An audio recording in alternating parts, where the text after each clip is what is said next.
हाँ, तो मेरी आवाज अब आ रही है, मेरी ऑडियो और वीडियो क्लियर है? तो एक बार सभी थम्स अप करके बताएंगे, उसके बाद हम आगे बढ़ते हैं। आपके कौन कौन क्लास में है? नैना, सचिन, अमन, राघव, आयुष, सूरज, नीलेश, आशीष, आदित्य, मोहित, हर्षित, रिया, वंश, मंजीत, विजय, प्राची, सरोज, विशाल।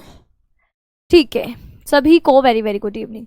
तो कल हमने संस्कृत खंड की शुरुआत करी थी। संस्कृत खंड की शुरुआत मैंने इसलिए करी थी कि जो मैं आपको गद्य का उद्भव एवं विकास पढ़ा रही हूँ, तो उसमें काफी सारे साथियों की समस्या थी कि भाई मैम बहुत डिटेल में पढ़ा रही हैं, हमें समझ में नहीं आ रहा है, हमें नोट्स कैसे बनाने, ये सारी बहुत सारी समस्याएं थी। तो अभी मैंने उस टॉपिक पर ब्रेक लगा करके, वैसे तो काफी हमने उसको पढ़ लिया है, लेकिन दोबारा से कुछ शॉर्ट नोट्स की तरह हम उसको दोबारा से दोहराएंगे, लेकिन उसको ब्रेक लगा करके नया संस्कृत खंड मैंने शुरुआत किया है, क्योंकि संस्कृत खंड का वेटेज भी आपके 14 मार्क्स का है।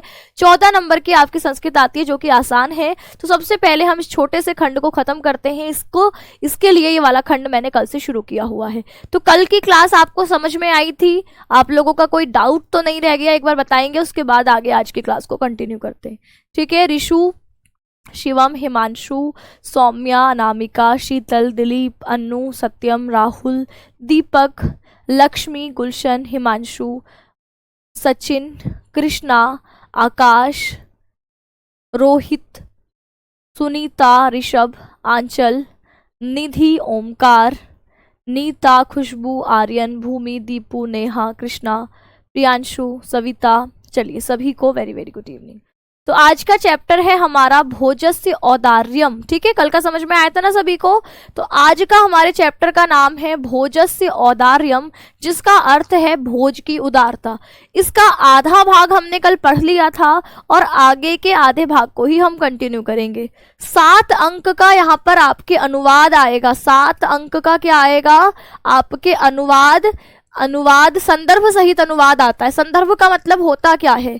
संदर्भ सहित अनुवाद। संदर्भ में आपको लिखना होता है कि यह जो गद्यांश दिया गया है यह कौन से पाठ का है। जैसे मान लीजिए भोजस्य औदार्यम पाठ में आपके यहाँ से लेकर यहाँ तक का अंश दिया गया है और आप सभी से कहा है कि संदर्भ सहित अनुवाद इसका करिए, तो आप कैसे करेंगे? तो संदर्भ सहित अनुवाद करने में आपको लिखना होगा कि प्रस्तुत गद्यांश हमारी संस्कृत की पाठ्यपुस्तिका दिग्दर्शिका के प्रथम पाठ भोजस्य औदार्यम से लिया गया है। इतना आप लिख देते हैं तो ये इसका संदर्भ माना जाता है। और इसके बाद आप अनुवाद करते हैं, जिसमें आपको पंक्तिशः ये जो आपके गद्य आपकी पंक्तियां हैं इसके शब्द के अर्थ के साथ साथ इन वाक्यों के अर्थ को लिखना होता है। इसी को हम अनुवाद कहते हैं। ठीक है, तो यहाँ पर हमने ये आपकी शुरुआत करी थी कि ततः कदाचित द्वारपालागत्य, कि तभी कोई द्वारपाल आकर के महाराजम भोजम प्राह, महाराज भोज को बोला। क्या बोला? देव कौपीन अवशेषो विद्वान, कौपीन अवशेष जिसके शरीर पर केवल लंगोट शेष है, ऐसा विद्वान द्वारी वर्तते, द्वार पर है। इति यह बोलता है। राजा प्रवेशय इति, राजा बोलता है प्रवेशय, प्रवेश कराओ, ऐसा बोलता है। ततः प्रविष्टः सह कवि, और वहां पर प्रविष्ट हुआ वह कवि भोजम आलोक्य, भोज को देख करके, अद्य में दारिद्र्य नाशो भविष्यति इति, अद्य आज में मेरी दारिद्र्य नाशो, दरिद्रता का, गरीबी का नाश, भविष्यति हो जाएगा। इति ऐसा मत्वा मानकर, तुष्टो तुष्ट संतुष्ट होता हुआ, हर्ष अश्रूणी खुशी के आंसुओं को मुमोच बहाने लगा, छोड़ने लगा। ठीक है, फिर क्या लिखा? राजा तम आलोक्य प्राह, राजा उसको देखकर बोलता है कवे किम रोदिशी, कवि क्यों रोते हो। ये रिवाइज करा रही हूँ, जितनी ज्यादा बार सुनोगे उतनी ज्यादा बार आपको अर्थ समझ में आएगा। ठीक है, तो ये रिवीजन चल रहा है, फिर इसके आगे का फिर हम कंटिन्यू करते हैं आगे। ठीक, तो जहां पर कल नहीं समझ में आएगा वहां पर समझ में आ जाएगा। ठीक है, क्या लिखा? कवे किम रोदिशी, कवि क्यों रोते हो, इति ऐसा वह पूछता है। ततः कवि ही आह, तब कवि कहता है, राजन आकर्ण्य मद गृह स्थितिम, राजा मेरी घर की स्थिति को सुनो। शब्दार्थ आपने देख लिए होंगे। आपके संदर्भ जैसे प्रस्तुत गद्यांश हमारी पाठ्यपुस्तक संस्कृत के भोजस्य औदार्यम नामक पाठ से उद्धृत है। अनुवाद इसका करेंगे कि उसके बाद द्वारपाल ने आकर महाराज भोज से कहा कि देव, द्वार पर ऐसा विद्वान खड़ा है जिसके तन पर केवल लंगोट ही शेष है। राजा बोले, प्रवेश कराओ। तब उस कवि ने भोज को देखकर यह मान कर कि आज मेरी दरिद्रता दूर हो जाएगी, प्रसन्नता के आंसू बहाए। राजा ने उसे देखकर कहा, कवि रोते क्यों हो? तब कवि ने कहा, राजन मेरे घर की स्थिति को सुनिए। और फिर वह बोलता है कि आई लाजान उच्चहि पति वचनम आकर्ण गृहिणी शिशोः कर्णौ यत्नात् सुपिहितवती दीनवदना मयि क्षीणोपाये यदकृतं दृशाश्रु बहुले तदन्तः शल्यम में त्वमसि पुनरुद्धर्तुम् उचितः। तो यहाँ पर इसका अर्थ क्या होता है?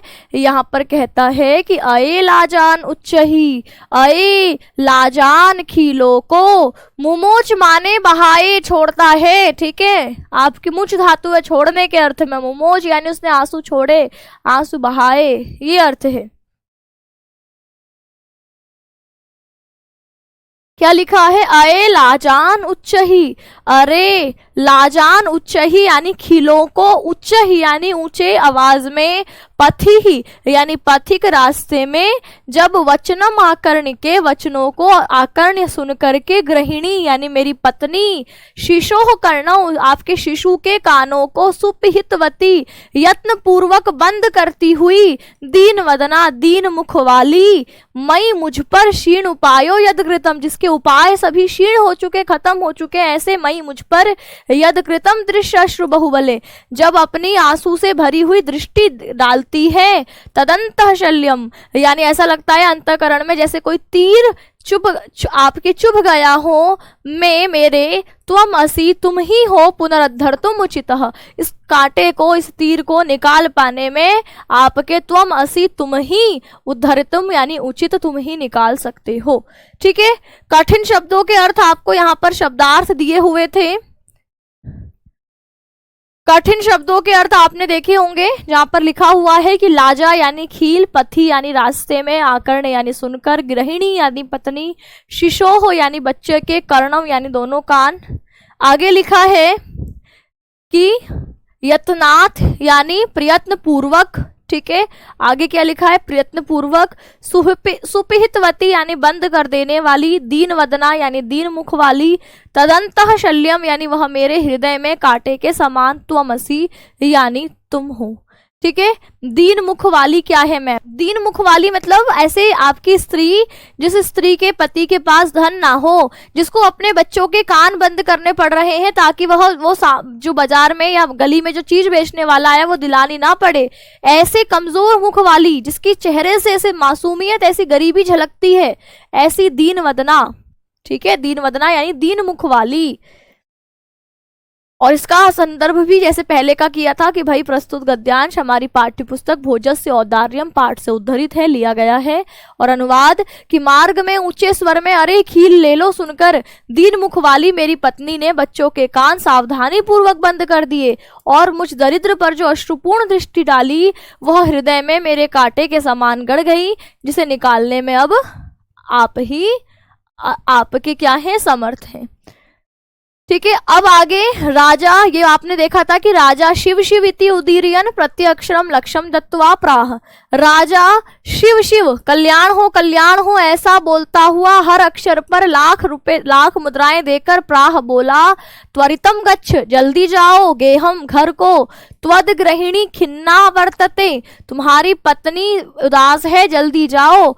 और यहाँ पर ही खत्म होता है। आगे लिखा अन्यदा अन्य दिन भोजः श्री महेश्वरम नमितुम, जो अन्य किसी दिन भोज जो है श्री महेश्वर को नमितुम नमस्कार करने के लिए शिवालयम अभिगच्छत शिवालय की तरफ गए। तदा कोपि तब कोई ब्राह्मण राजानम शिव सन्निधौ, तब कोई ब्राह्मण राजा को शिव के समीप देखकर प्राह बोला, देव। ये इसके कठिन शब्द हैं, ये इसका हिंदी अनुवाद है। आगे यहाँ से हमें आज शुरुआत करनी है। ठीक है, ये आपका नया पढ़ेंगे, इससे पहले हम कल पढ़ चुके थे। अब की बार सम्मान समारोह में आने के लिए कितनी परसेंटेज लगेगी? भैया आपकी परसेंटेज लगेगी इस बार 90+। ठीक है, इस बार परसेंटेज 80+ का क्राइटेरिया नहीं है। इस बार आपको सम्मान समारोह में आना है तो आपका परसेंटेज कितनी होनी चाहिए? 90+। ठीक है, 90+% आएगी तो आप सम्मान समारोह में आएंगे, जहां पर आपको एक जो है बेहतरीन तरीके से आपको ऐसा महसूस कराया जाएगा कि सच में आपने साल भर में मेहनत करी है। ठीक, तो 90% लाने के लिए तैयार हैं? यहाँ तक की चीजें हमने कल पढ़ ली है। 90% लाने का अंक है आपका, जैसे मैंने आपको जो अभी मैं संडे के दिन आपको एक वीडियो, स्पेशल वीडियो लेकर के आई थी यूट्यूब पर, जिसमें मैंने आपको बताया था कि कैसे आपको हिंदी की तैयारी करनी है। उसमें एक सबसे जरूरी बात क्या बताई थी कि हिंदी में राइटिंग पर थोड़ा सा और काम कर लो, कि अगर राइटिंग की वजह से हर एक क्वेश्चन में 1 नंबर एग्जामिनर ने काट दिया तो 14 नंबर तो आपके 14 क्वेश्चन आते तो 14 नंबर तो ऐसे ही कट जाएंगे। तो कम से कम अपनी राइटिंग पर इतना सुधार कर लो कि अगर आपने कंटेंट, तो मुझे पता है कि मैं पढ़ाऊंगी तो आपके दिमाग में लास्ट तक, अक्टूबर तक मेरा टारगेट है सिलेबस खत्म करवा दूं। अक्टूबर तक आपका सिलेबस खत्म हो जाएगा तो उसके बाद हमें आंसर राइटिंग प्रैक्टिस वगैरह, कैसे पेपर सॉल्व करने, इन सब पर हम काम करेंगे। तो आप सभी को जो है अपना टारगेट 95+ का, और हिंदी में 100 भी इस बार आप लोग लेके आएंगे। उसके लिए थोड़ा सा राइटिंग पर भी काम करते रहिए। संस्कृत खंड को छोड़ना नहीं है। आप में से बहुत सारे साथी ये गलती करते हैं, सबसे आसान खंड है। ठीक है, चलिए, मेहनत नहीं हो पा रहा है, मेहनत नहीं हो पा रहा है तो आगे फिर जो है जीवन कठिन जीने के लिए तैयार हो जाओ। जो अभी मेहनत नहीं करते, आपकी जिस टाइम पे उनको पढ़ाई लिखाई करके आगे बढ़ना होता है, इस टाइम पे मेहनत नहीं करते, उसका आगे का जीवन बड़ा कठिन गुजरता है। फिर अभी ये बात सिर्फ सुनने में आ रही है, लेकिन जब आपको 10-10, 15-15 घंटे धूप में बाहर काम करना होगा, क्योंकि अभी तो आपकी पढ़ाई लिखाई वाला टाइम चल रहा है। पढ़ाई लिखाई के बाद एक समय ऐसा आएगा जब आपको अपने परिवार की जिम्मेदारियों को उठाना होगा, कमाना होगा, और जब आप बाहर कमाने निकलेंगे तो आपकी पढ़ाई लिखाई में आपने क्या कर रखा है ना, यही आपके काम आएगा कि आपकी कितनी एजुकेशन है। ठीक है, उस हिसाब से आपको काम मिलेगा। और पढ़ाई लिखाई में मजा नहीं आ रहा है, मेहनत करने का मन नहीं कर रहा है, तो फिर आप जो है, जो वैसे काम होते हैं जिसमें पढ़ाई लिखाई की जरूरत नहीं है, वैसे काम करेंगे। और वैसे कामों में फिर क्या हाल होता है वो बाहर आप देख सकते हैं। बहुत सारे ऐसे लोग हैं जो पढ़ाई लिखाई छोड़ करके बाकी अन्य काम भी कर रहे हैं, है ना। तो वो आपकी अपनी चॉइस है, आप किस तरीके का जीवन जीना चाहते हैं, या आपकी अपनी चॉइस है। यहां से हमें आज शुरू करना है। ठीक है, अब यहां पर लिखा है अर्ध दानव वैरिणा। अर्ध यानी आधा, दानव यानी, दानव किसको बोलते हैं, राक्षसों को। ठीक है, अर्ध यानी आधा। अब ये बताओ, आप मुझसे पूछते हो कि आपकी शादी हो गई, ये सवाल आपके एग्जाम में आने वाला है क्या? अगर इस सवाल पर आपको 1 नंबर भी मिलेगा ना, अगर ये सवाल आपके एग्जाम में आने वाला है और आपको एग्जामिनर 1 नंबर भी देगा, तो मैं चाहूंगी कि आपका वो 1 नंबर ना कटे, मैं आपको बता दूंगी। लेकिन वो सवाल एग्जाम से के पॉइंट ऑफ व्यू से इंपॉर्टेंट होना चाहिए, आपके एग्जाम में आना चाहिए। ऐसे फालतू के सवाल पूछते हो जिसका कोई लेना देना नहीं होता। आप लोग कैसे जो है, कैसे पढ़ोगे, कैसे नंबर लेकर के आओगे, जब आपका ध्यान ये है कि जो पढ़ाने वाला है उसकी शादी हुई कि नहीं हुई, शादी हो गई तो कितने बच्चे हैं, है ना, शादी हो गई तो किससे हुई है, और नहीं हुई है तो क्या फिर आगे जो है मामला उनका कहीं शादी वाला चल रहा है कि नहीं चल रहा। सारा ध्यान तो आपका इसमें है। बताओ क्या पढ़ोगे।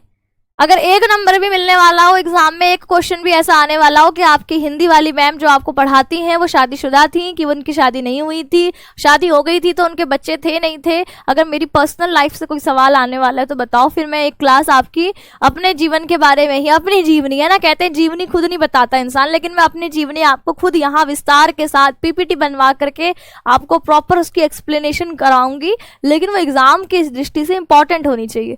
भाई टॉपर्स बैच रखा है हमने इसका नाम, और टॉपर्स ऐसे बनोगे आप कि पूछोगे कि भैया मैम तुम्हारी शादी हुई कि नहीं हुई, ऐसे बनोगे क्या टॉपर्स? ऐसे होते हैं टॉपर्स। ठीक है, कोई हंसी मजाक की बात हो सकती है, लेकिन टीचर में इतना इंटरेस्ट आपको क्यों आता है कि भैया इनकी शादी हुई है कि नहीं हुई? अब ये सवाल नहीं आना चाहिए, है ना। अब जिसने ये सवाल पूछा उसको मैं यहाँ से फिर बोल दूंगी भाई आप लोगों के कमेंट फिर आपके शो ही नहीं होंगे, है ना। इरिटेट कर देते हो आप। एक तो घर वाले परेशान करते हैं शादी शादी शादी, है ना, और एक दूसरे बच्चे और परेशान कर रहे, क्लास में आओ तो फिर यही सुनने को मिल रहा है। ये बचने के लिए तो हम क्लास में आ जाते हैं कि भैया शादी कब करोगे, शादी करोगे कि नहीं करोगे, इस सवाल से बचने के लिए क्लास में आते हैं, और क्लास में फिर बच्चे यही याद दिला देते हैं कि आपकी शादी हुई कि नहीं हुई। अब नहीं पूछेगा कोई। ठीक है, चलिए पढ़ते हैं। तो लिखा अर्ध यानी आधा। टॉपर्स बैच अपने नाम रखा है तो आपको टॉपर्स की तरह बिहेव करना है और टॉपर्स बनना है। और जब टॉपर बन के सम्मान समारोह में आओगे वहां पूछ लेना शादी हुई कि नहीं हुई, ठीक है, वहां बता देंगे। वहां आप हमारी पर्सनल लाइफ से जितने सवाल पूछना चाहो वहां पूछ सकते हो, लेकिन उसके लिए पहले जो आपको लक्ष्य दिया गया, टारगेट दिया गया, उसको अचीव करो। ठीक, चलिए। लिखा है अर्ध यानी आधा, दानव वैरिणा, आधा आपके दानव यानी आपके राक्षस, ठीक है, दानव यानी आपके राक्षस, वैरिणा यानी वैरी के द्वारा, दानव वैरिणा यानी दानव वैरी के द्वारा। दानव वैरी किसको कहा जाता है? विष्णु को। दानव के जो दुश्मन हैं, दानवों के जो शत्रु हैं, ऐसा ये शब्द किसके लिए प्रयोग होता है? विष्णु के लिए। तो क्या लिखा है आपके? लिखा है कि अर्ध दानव वैरिणा, आधा आपके दानवों के वैरी के द्वारा यानी विष्णु के द्वारा। गिरिजया अपि अर्धम, गिरिजया, गिरिजया किसको बोलते हैं? पार्वती को। गिरिजा, गिरि की जो पुत्री है, हिमालय की जो पुत्री है, गिरिजा यानी आपकी आधा भाग गिरिजा के द्वारा शिवस्य हृतम, आधा भाग शिव का हरण कर लिया गया है। शिवस्य हृतम, शिव का हरण कर लिया गया है, आधा विष्णु के द्वारा, आधा गिरिजया, गिरिजा के द्वारा। शिव का आधा भाग पार्वती ने हरण कर लिया है, आधा भाग दानव वैरिणा विष्णु ने हरण कर लिया है। कहा है देव इत्थम जगदी तिले, इस प्रकार देवता का, इस बार शिव का, इस प्रकार देव इत्थम, इस प्रकार देवता का, जगती तले, संसार के तल पर, जगती यानी संसार के तल पर, पुरः अभावे, उनके शरीर के अभाव में, समुन्मिलिती, आपके समुन्मिलित होती है, गंगा सागरम, गंगा जाकर के सागर में, अंबरम शशिकला, जो चंद्रमा है, जो शिव के सर पर विराजमान रहने वाला चंद्रमा आकाश में चला जाता है, गंगा सागर में चली जाती है, क्योंकि शिव का तो अभाव हो गया है शिव के शरीर का।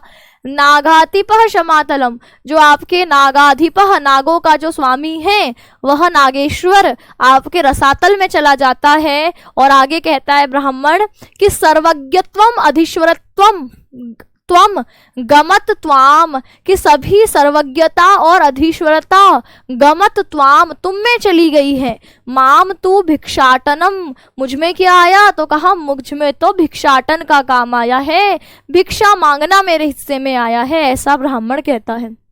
तो इसमें अर्ध यानी आधा, दानव वैरिणा, दानव वैरी अर्थात विष्णु, गिरिजया यानी पार्वती ने, आहृतम यानी हर लिया है, इत्थम यानी इस प्रकार, जगती तले यानी पृथ्वी पर, संसार में, अभावे यानी कमी, शशिकला यानी आपकी चंद्रकला, नागातिपः यानी नागराज, त्वाम यानी आप में, माम यानी मुझ में।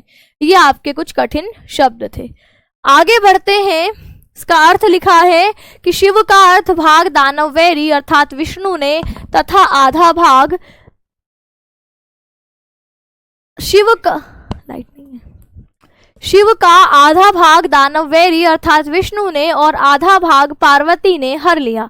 इस प्रकार भूतल पर शिव की कमी होने से गंगा सागर में, चंद्रकला आकाश में तथा नागराज भूतल में समा गया। सर्वज्ञता और अधीश्वरता आप में और भिक्षाटन मुझ में आ गया, ऐसा ब्राह्मण बोलता है। तो ब्राह्मण को पता है कि राजा जी आए हैं भैया, है ना, और राजा की उदारता के चर्चे बहुत दूर दूर तक है कि बड़े बड़े दिल वाले हैं।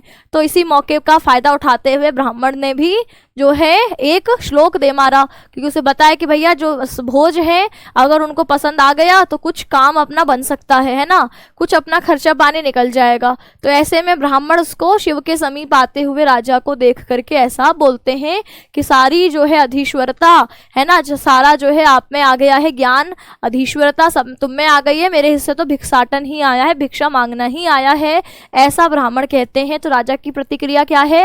राजा तुष्टः, आपके तुष्ट राजा, संतुष्ट राजा, तस्मई, उसको प्रत्यक्षरम लक्षम ददऊ, हर अक्षर पर लाख रुपए दे देता है, लाख मुद्राएं, लक्षम ददऊ, आपके लक्ष्य दे देता है। अन्यदा, अन्य दिन, दूसरे दिन क्या होता है? राजा समुपस्थिताम, अन्य दिन यानी किसी और दिन, राजा समुपस्थिताम सीताम, समुपस्थित सीता को बोला, प्राह यानी बोला। ठीक है, दूसरे दिन क्या हुआ? जैसे अभी मंदिर से आ गया, यहाँ पर ब्राह्मण ने श्लोक सुनाया और उसको भी लाख मुद्राएं मिल गई। अगले दिन क्या होता है? अगले दिन अन्यदा, किसी और दिन, समुपस्थिताम सीताम, आपके समुपस्थित सीताम यानी सीता को प्राह राजा बोलता है, देवी प्रभातम वर्णय, प्रभात का वर्णन करो, प्रभातम वर्णय, जगती तले, जगती यानी संसार, तले यानी तल पर, जगती तले यानी संसार के तल पर यानी पृथ्वी पर, ठीक है, संसार के तल पर यानी पृथ्वी पर। ठीक है,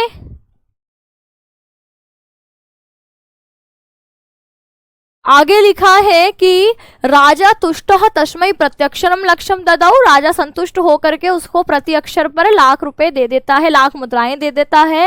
अन्यदा किसी और दिन राजा समुपस्थिताम सीताम, राजा समुपस्थित सीता को बोला देवी प्रभातम वर्णय इति, देवी प्रभात वर्णन करो ऐसा। ठीक है, आगे क्या होता है, सीता प्राह, सीता बोली, सीता प्रभात का वर्णन करती है। ठीक है, क्या बोलती है, सीता प्रभात का वर्णन करती है और क्या बोलती है, विरल विरलाह स्थूलः ताराह, क्या कहती है, विरल विरलाह, विरले विरले, विरले मतलब आपके दूर दूर। ठीक है, जैसे ये है, ये क्या है आपके, ये विरल विरल है ना, ये क्या है, विरल विरल। और अब इसी को मैं सघन बना दूं तो ये क्या है, ये आपके बिल्कुल सघन है। तो विरल और सघन का मतलब समझ गए, विरल का मतलब होता है दूर दूर, है ना, और सघन का मतलब पास पास, ये अपोजिट है, ये विरल है और ये क्या है, सघन। तो यहाँ पर आपके देवी सीता से प्रभात का वर्णन, ये सीता माता नहीं है, ये उनके सभा में उपस्थित कोई सीता नाम की स्त्री है। ठीक है, उन स्त्री से कहा जा रहा है कि आप प्रभात का वर्णन करो। तो अब ये प्रभात यानी मॉर्निंग। ठीक है, प्रभात भाई कहाँ से आए हो, अंग्रेज हो क्या, प्रभात का मतलब नहीं पता। प्रभात का मतलब है सुबह सुबह का समय, 4-5 बजे का समय। ठीक है, अर्ली मॉर्निंग। चलिए, तो क्या लिखा है, विरल विरलाह, विरल विरल यानी दूर दूर, स्थूलाह ताराह, स्थूल तारे। ठीक है, आपके जो तारे हैं वो कैसे हैं, विरल विरल, बहुत दूर दूर हैं। कलौ इव सज्जनाह, अब इसको तोड़ेंगे तो इसमें 2 पद हैं, कलौ यानी कलयुग में, इव यानी समान, कलयुग के समान, कलयुग में जैसे सज्जन, सज्जन बहुत दूर दूर हैं यानी बहुत कम संख्या में बचे हुए हैं।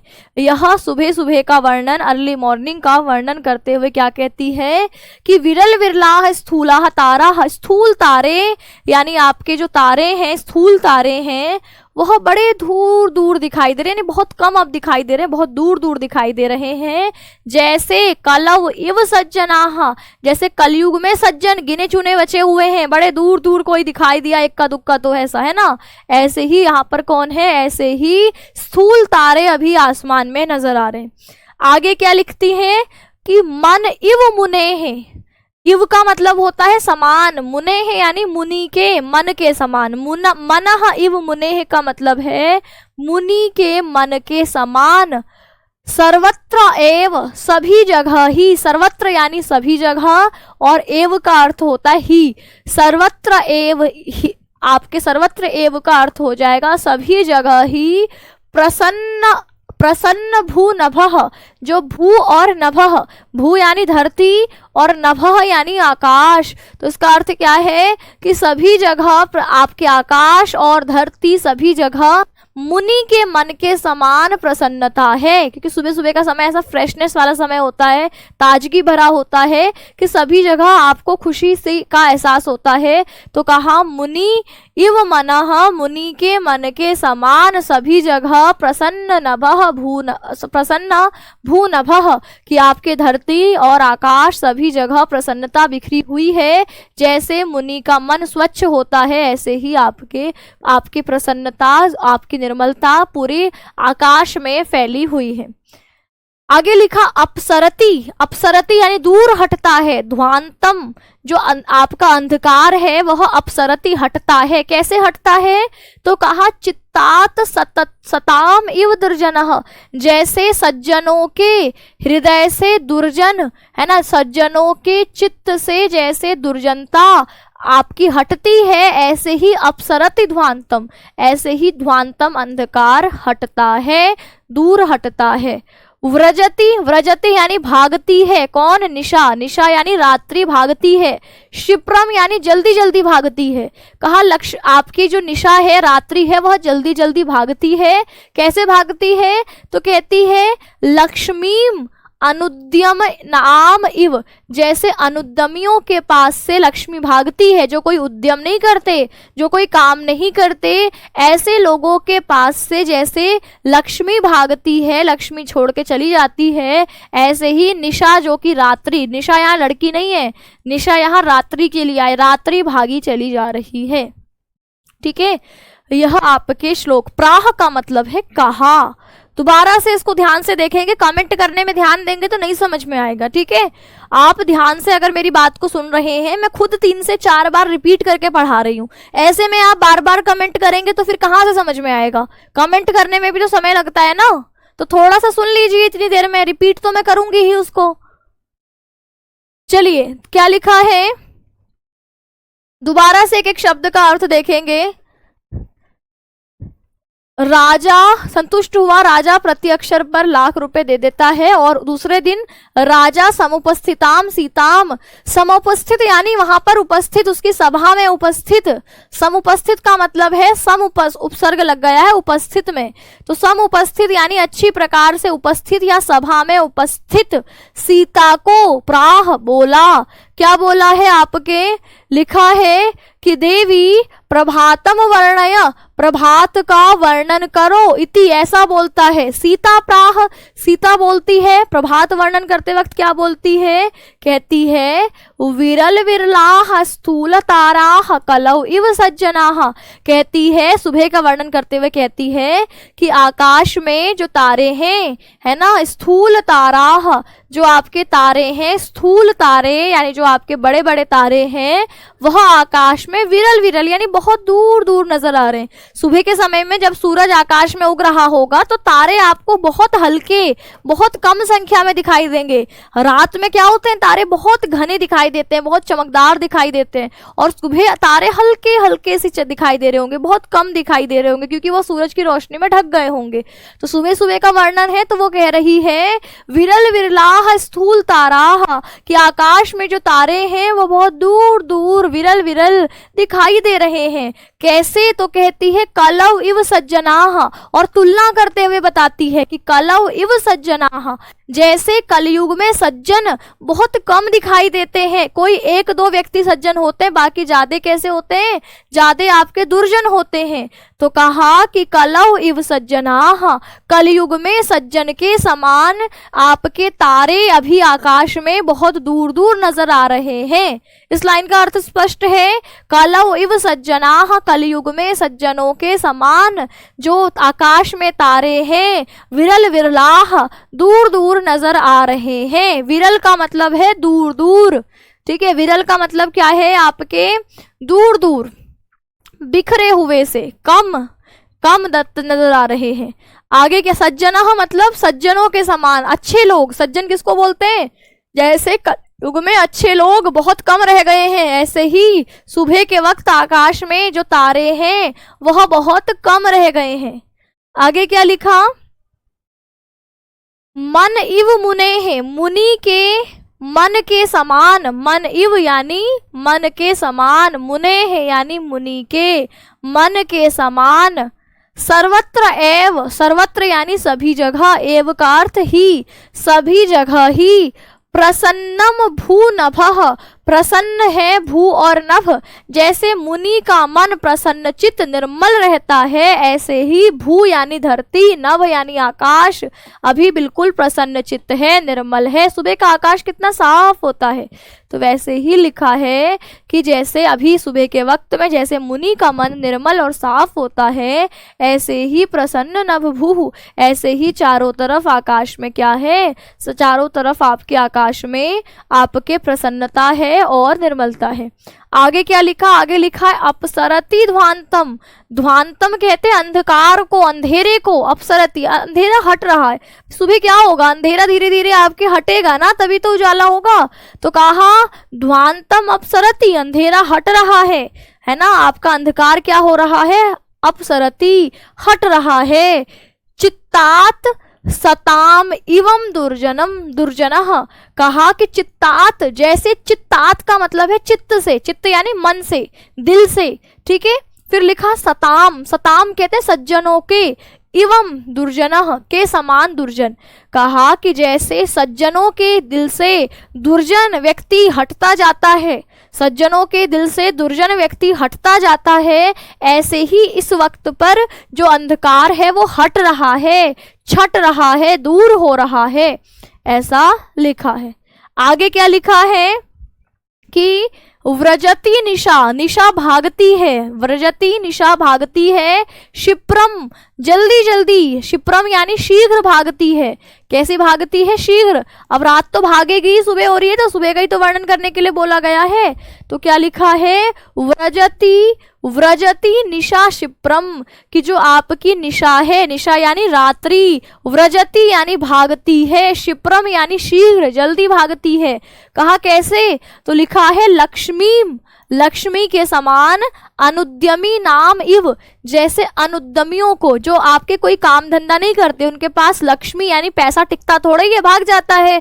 तो कहा जैसे अनुद्यमियों के पास आपकी लक्ष्मी भाग जाती है, ऐसे ही आपकी जो लक्ष्मी है, जो निशा है, अभी वह भाग रही है।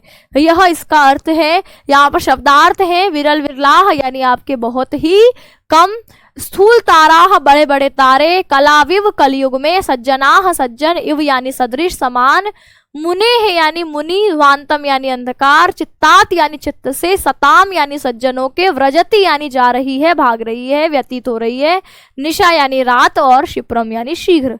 ये कुछ मुश्किल शब्द है। इसका अर्थ पूरा देखेंगे, अनुवाद लिखेंगे जब आपको एग्जाम में, तो लिखना है कि राजा ने संतुष्ट होकर उसे प्रत्येक अक्षर पर 1-1 लाख रुपए दिए।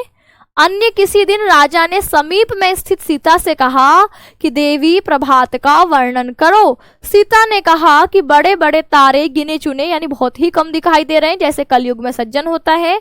सारा आकाश मुनि के सदृश प्रसन्न निर्मल हो गया है। अंधेरा मिटता जा रहा है, जैसे सज्जनों के चित्त से दुर्जन, और रात्रि उद्यमहीनों की लक्ष्मी सी तीव्रता से भागी जा रही है। दुर्जन का मतलब होता है बुरे लोग, बुरा व्यक्ति। ठीक है, क्या हो जाएगा? दुर्जन यानी बुरे व्यक्ति, आपके बुरे लोग। तो आगे राजा की प्रतिक्रिया क्या है? कहा कि राजा तस्यै लक्षम दत्वा, राजा तस्यै यानी उसके लिए, लक्षम दत्वा यानी लाख दे करके, राजा ने इसको भी लाख दे दिया। भाई राजा की उदारता देख रहे हैं हम, राजा का कितना बड़ा हृदय है, इसी को देख रहे हैं। तो राजा तस्यै लक्षम दत्वा, राजा उसको लाख दे करके, कालिदासम प्राह, कालिदास को बोलता है, सखे मित्र सखे, त्वम अपि, तुम भी, त्वम अपि यानी तुम भी, प्रभातम वर्णय, तुम भी प्रभात का वर्णन करो, इति ऐसा कहता है। राजा तस्यै लक्षम दत्वा, राजा उसको लाख दे करके कालिदास को कहता है, दोस्त तुम भी प्रभात का वर्णन करो, ऐसा राजा बोलता है। ठीक है, आगे क्या लिखा है? ततः कालिदास प्राह, तो कालिदास प्राह, कालिदास अब इस प्रभात का वर्णन करेगा। क्या कहेगा? कि अभूत प्राची पिंगा रसपति इव प्राप्य कनकम। अभूत प्राची, अभूत यानी हो गई है, प्राची, प्राची कहते हैं पूर्व दिशा को। प्राची किसको कहते हैं? प्राची कहते हैं पूर्व दिशा को। पूर्व दिशा अभूत हो गई है, कैसी? पिंगा, पिंगा यानी पीली, पिंगा यानी पीली, आपकी पूर्व दिशा अभूत यानी हो गई है, पिंगा यानी पीली, पूर्व दिशा पीली हो गई है। कहा रसपति इव प्राप्य कनकम, जैसे आपके रसपति के समान, कनकम जैसे सोना, कैसा हो जाता है? जैसे सोना, जैसे आपके चंद्रमा का प्रकाश है ना, जैसे चंद्रमा का प्रकाश के समान पीली हो गई है, जैसे स्वर्ण, जैसे सोना बन गई हो, जैसे रसपति इव, रसपति के समान, प्राप्य कनकः, कनक की सुंदरता को प्राप्त करती हुई, सोने की सुंदरता को, स्वर्ण की सुंदरता को प्राप्त करती हुई, प्राची अभूत, प्राची पिंगा अभूत, पूर्व दिशा पीली हो गई है। अब कालिदास सुबह प्रभात का वर्णन करते हुए कह रहा है कि पीली दशा आपके रसपति के समान, कनकम प्राप्य, स्वर्णता को प्राप्त कर पीली हो गई है। आगे लिखा है गतः छायाश्चंद्रो बुध जन इव ग्राम में सदसी, कहा गतः छाया चंद्र, चंद्रमा कैसा हो गया है, कहा गतः छाया, जिसकी जो छाया है वह चली गई है, जिसकी जो रोशनी है चमक है वह चली गई है। सुबह के समय में चंद्रमा बहुत हल्का दिखाई देता है, तो कहा गतः छाया चंद्र, कि आपके छाया में डूबा हुआ चंद्र के समान बुधजन इव, और जैसे कि बुद्धिमान लोग ग्राम में सदसी आपके गवारों की सभा से जैसे चले जाते हैं, ऐसे ही गतः छायो चंद्र, ऐसे ही चंद्रमा आपके छाया के समान दिख रहा है। गतः छायो चंद्र, चंद्र जैसे इसकी छाया चली गई हो, जैसे बुधजन, यानी बुधजन कहते हैं आपके होशियार, ठीक है, बुद्धिमान लोगों की समान ग्राम में सदसी, गांव की सभा से जैसे बुद्धिमान लोग चले जाते हैं, ऐसे ही चंद्रमा की छाया चली गई है। आगे लिखा, सुबह का वर्णन करें जहां पर चंद्रमा भी हल्का हो गया है। आगे लिखा है क्षणम क्षीणाह ताराह नृपतय इव अनुद्यम पराह, कहा क्षणम क्षीणाह ताराह, आपके क्षण भर में ही तारे चमकते हैं जो आकाश में रात को, कहा क्षणम क्षीणाह, तारे क्षण भर में कैसे हो गए, क्षीण हो गए हैं, बहुत हल्के नजर आ रहे हैं, कमजोर हो गए हैं ना, बहुत ही हल्के से नजर आ रहे हैं। कैसे, कहा नृपतय, जैसे जो राजा है, इव अनुद्यम पराह, जैसे राजा जो अनुद्यम होते हैं, अनुद्यमी होते हैं, कामचोर होते हैं, ऐसे राजाओं की संपत्ति जैसे आपकी बहुत क्षीण हो जाती है, ऐसे ही तारे आकाश में अभी क्षीण हो गए हैं। और आगे क्या कहता है, आगे कहता है न दीपा राजन्ते द्रविण रहिता नाम इव गुणाः, और ये जो दीप है वह प्रकाशित नहीं होते। कैसे प्रकाशित नहीं होते, कहा कि जैसे आपके ये दीप अब प्रकाश नहीं करते, दीपक अब प्रकाश नहीं करते, कैसे, तो कहा द्रव विण रहिता नाम इव गुणाः, जो द्रव रहित, जिनके पास धन संपत्ति नहीं होती है ना, धन संपत्ति नहीं होती, ऐसे लोगों के, गरीब लोगों के गुण किसी को दिखाई थोड़ी देते हैं। अगर मेरे पास पैसा है तो मैं बहुत गुणी हूं, और मेरे पास पैसा नहीं है तो जो मेरे गुण हैं वो किसी को दिखाई नहीं देंगे। तो कहा द्रव रहिता नाम इव गुणाः, द्रव से रहित, पदार्थ से रहित, रहितों के समान उनके गुण जिस तरीके से दिखाई नहीं देते, ऐसे ही दीपक का प्रकाश, दिए का प्रकाश दिखाई नहीं देता।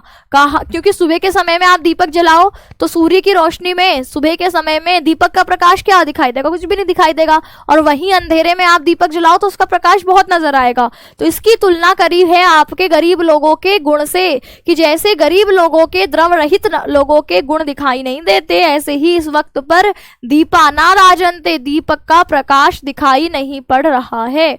और क्या लिखा, राजा अति तुष्ट तस्मै प्रत्यक्षरम लक्ष्यम ददौ, कि यहाँ पर भी राजा प्रति अक्षर पर बड़ा संतुष्ट होता हुआ उसको प्रति अक्षर पर लाख मुद्राएं देता है।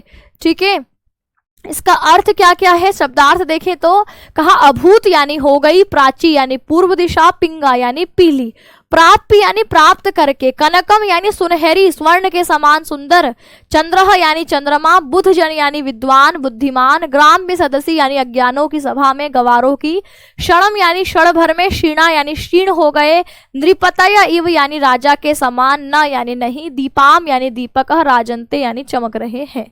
ठीक है, तो इसका पूरा अर्थ क्या होता है कि राजा ने उसे 1 लाख रुपए देखकर कालिदास से कहा कि मित्र तुम भी प्रभात का वर्णन करो। तब कालिदास ने कहा कि पूर्व दिशा स्वर्ण यानी सूर्य की पहली किरण को पाकर कैसी हो गई है, कहा पारे सी पीली सुनहरी हो गई है। चंद्रमा वैसे ही कांतिहीन हो गया जैसे अज्ञानों की सभा में विद्वान। कहा तारे उद्यमहीन राजाओं की भांति क्षण भर में क्षीण हो गए हैं। निर्धनों के गुणों के सदृश दीपक भी नहीं चमक रहे हैं। कहने का अर्थ है कि जिस प्रकार दरिद्रता व्यक्ति के गुणों को ढक लेती है, उसी प्रकार सवेरा होने पर दीपक व्यर्थ हो जाता है। तो राजा ने संतुष्ट होकर उसको प्रत्येक शब्द पर लाख मुद्राएं दी। ठीक है, इव अनुद्यम पराह को हिंदी में क्या कहते हैं? इसमें 3 शब्द हैं। ठीक है, एक शब्द है इव। इव का अर्थ होता है के समान। ठीक है, इव का अर्थ होता है क्या के समान, नृपतयः यानी राजा के समान। दूसरा शब्द है अनुद्यम पराह। अनुद्यम पराह अनुद्यमी, अनुद्यम पराह यानी जो आपके कैसे होते हैं, अनुद्यमी, कामचोर, अनुद्यमी जो काम नहीं करते, कामचोर होते हैं, उनको अनुद्यमी बोला जाता है। कि जैसे जो राजा कामचोर होते हैं वे क्षण भर में शीर्ण हो जाते हैं। जो काम नहीं करेगा वो राजा क्या होगा, हार जाएगा, गद्दी पर दोबारा नहीं बैठेगा।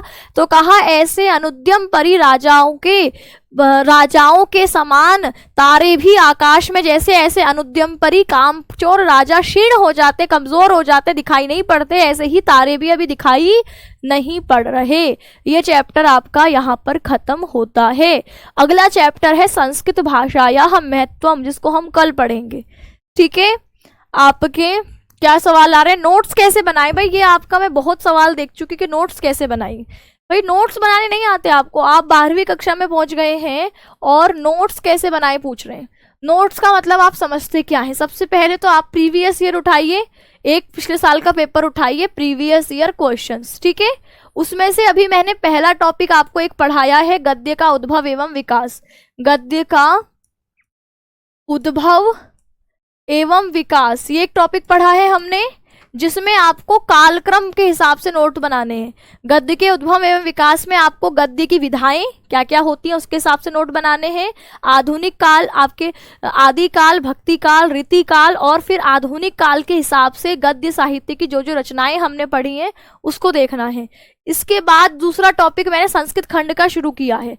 तो संस्कृत खंड में आपको ये चैप्टर आज 2 दिन में समाप्त हुआ है, जो कि है भोजस्य औदार्यम, जो कि चैप्टर का नाम क्या है, भोजस्य औदार्यम। भोजस्य औदार्यम ये चैप्टर का नाम है, यानी भोज की उदारता। तो यहाँ पर आपको एक गद्यांश ले लेना है। क्या ले लेना है, गद्यांश ले लेना है। उस गद्यांश का अनुवाद, पहले संदर्भ लिखना है, संदर्भ आपको पीडीएफ में भी दिया है, और उसके बाद उसका अनुवाद लिखने की प्रैक्टिस करनी है। जो कठिन शब्द हैं उनके अर्थों को समझ लेना है। यही नोट्स है। ठीक है, यही आपके नोट्स हैं। और क्या नोट्स होंगे, कैसे बनाते हैं नोट्स, बताइए। नोट्स किसे कहते हैं आप, नोट्स इसी को तो कहते हैं कि जो पढ़ाया जा रहा है उसको एक क्रम से आप व्यवस्थित करके लिख रहे हैं, वही आपके नोट्स होंगे। ठीक है, चलिए बच्चों वाली बातें नहीं पूछेंगे। टॉपर्स बैच है तो आप जो है टॉपर्स की तरह थोड़ा सा वो करिए कि आप खुद भी समझदार बनिए। ठीक है, आप थोड़े ऐसे क्वेश्चन पूछते जिसका कोई जड़ तुक होता ही नहीं है कि भाई क्या बताया जाए ऐसे सवालों में। तो थोड़ा सा सोच समझ के सवाल पूछेंगे। और छुट्टी आपकी कल तो क्लास होगी, लेकिन 6, 7 और 8 जून की, 6 जून की, 7 जून की और 8 जून की क्लास आपकी हिंदी की ऑफ होगी। हिंदी की क्लास आपकी जो है वो ऑफ होगी। ठीक है, हिंदी की क्लास आपकी ऑफ रहेगी। तो आज की इस क्लास को मैं यहीं ख़त्म करती हूँ। मिलूंगी आपसे कल शाम को 4 बजे। तब तक के लिए सभी प्यारे साथियों को नमस्कार, धन्यवाद।